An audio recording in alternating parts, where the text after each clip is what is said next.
Hello and welcome to stampingcatcrew.com. Today we're going to make this Christmas card. It's from the Chandelier die cut set, which is this one.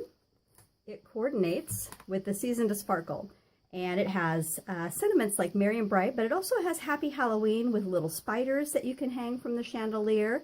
It's got the hang in there, 'tis the season to sparkle, and also love is in the air, and there's little chandelier crystals that are in heart shapes. So I think it's really versatile, and there's not a lot of things that I've seen done with it. So I was kind of excited to try it out. Doing these color challenges makes me kind of stretch outside my comfort zone and do some things I wouldn't have normally done.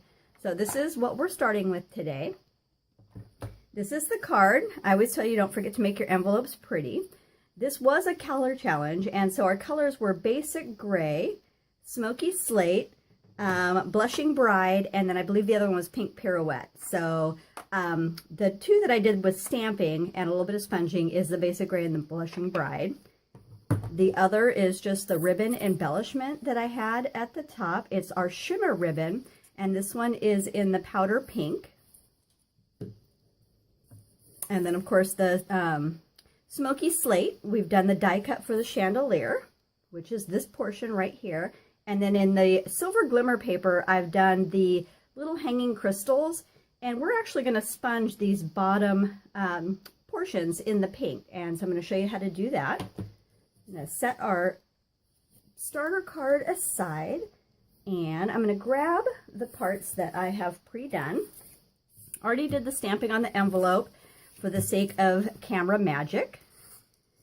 Done the die cutting, and then these are our layers here.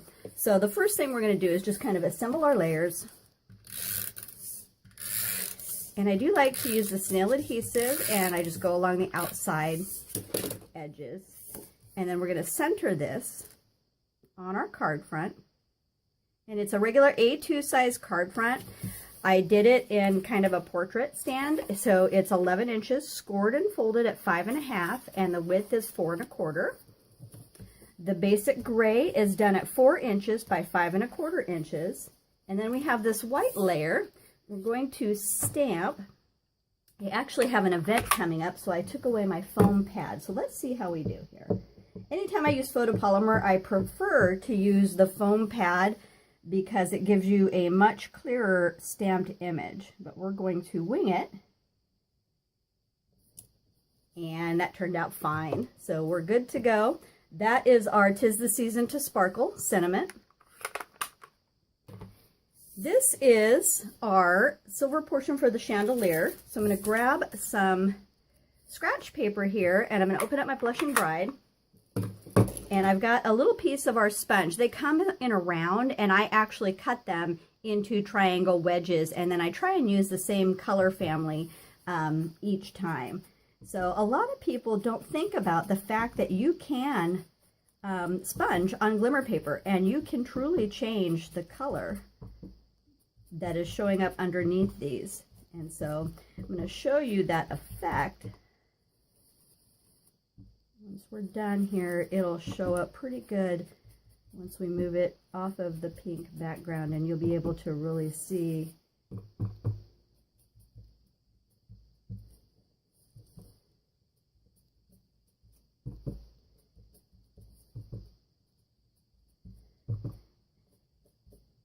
And then we've shown this also with a spritzer bottle with alcohol. If you use a little re-inker, you can do that. Since I just wanted to do the tips of those in a pink shimmer, we're going to leave it at that, and it shows up really nice against the white.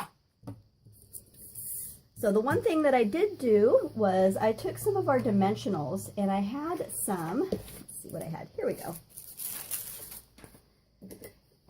This is really tiny, but I wanted to be able to pop up each of these sections. So for the smaller ones, I actually took the edge of our dimensionals and I did some fringing right here in order to create some really skinny little lines. And I just love, there's very little waste with a lot of paper crafting things. There are so many incredibly talented, creative people, And there are so many ways to use for crafts so many of the things that we get, like paper pumpkin boxes and anything that gets shipped in any of those boxes.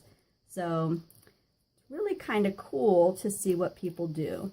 But we're going to scatter a few of these around because we want it popped up just enough to give that added dimension. I have a couple of those on the outside, and I'm going to do a couple more right up here.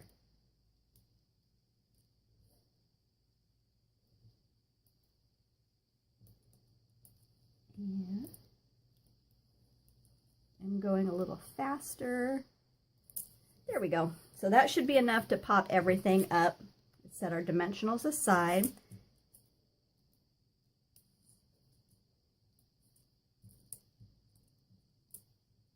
Okay.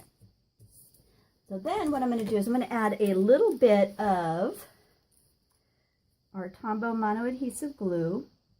I'm going to add just on the tips of where our chandelier is going to connect at. I'm going to flip this over.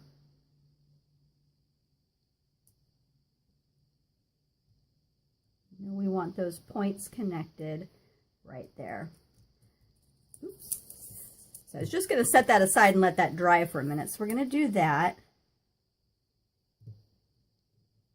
while we do our bow and other portion of our card. I'm going to let that dry right there.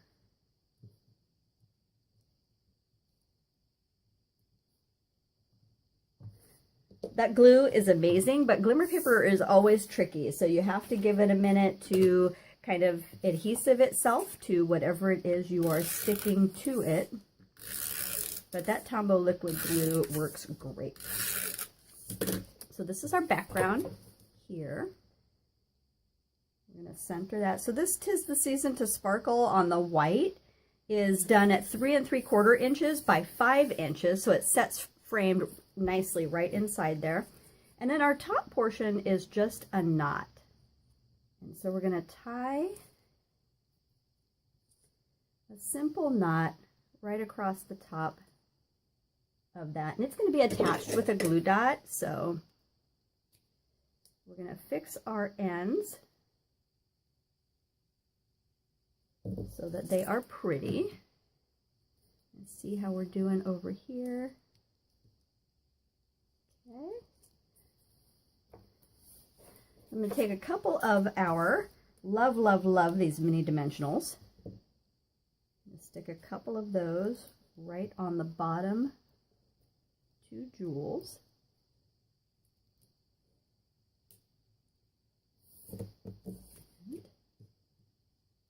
We already had our popped up adhesive. So I'm going to move this, and what we want to do is just center this right across the top and have room for the bow and have all of this be nice and popped up. Grab a glue dot.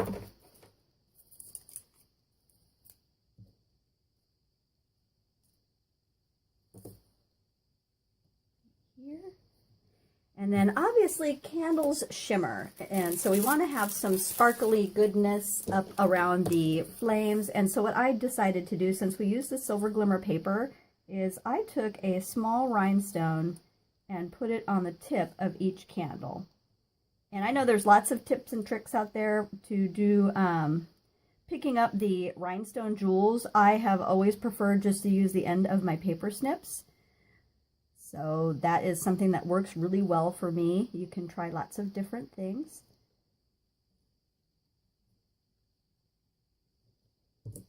And that's it. So actually really easy to do. The hardest part of the card is the die cutting, which of course you can do it in one pass through. So we have our prettied up envelope right here. 'Tis the Season to Sparkle with our wonderful chandelier. One of the things that I did want to show that I thought about afterwards is, because I like the depth and dimension, it would be really easy to go back with your bone folder. And I did this with the set of tools too.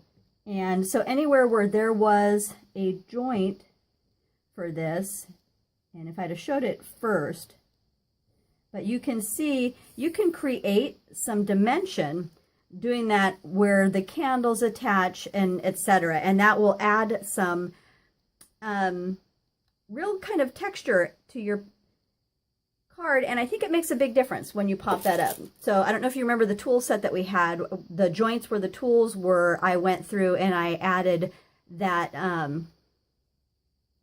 with a stylus, and I did that, and it added a lot to the look of it. So again, the card that we started with and the finished card, and super sweet Christmas.